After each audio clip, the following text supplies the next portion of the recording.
জিন্দগির সব প্রয়োজন আল্লাহর কাছ থেকেই চাওয়া উচিত। দুর্ভাগ্য এক জাতি আমরা এমন মুসলমান হয়ে গেলাম যারা নিজেদের কোনো প্রয়োজনে আল্লাহর কাছে চাওয়ার অভ্যাস আমাদের না। আল্লাহর কাছে চাওয়ার অভ্যাস খুব কম, খুব দোয়া করার মানসিকতাই আপনাদের মধ্যে কম।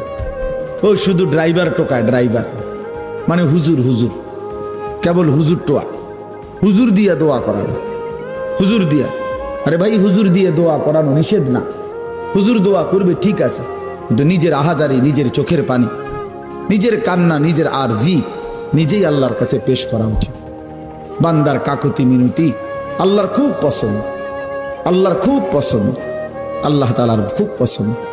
হাদিসে আছে বুখারীতে, ফাওয়াল্লাহি লা ইয়ামাল্লাল্লাহু হাত্তা তামাল্লু।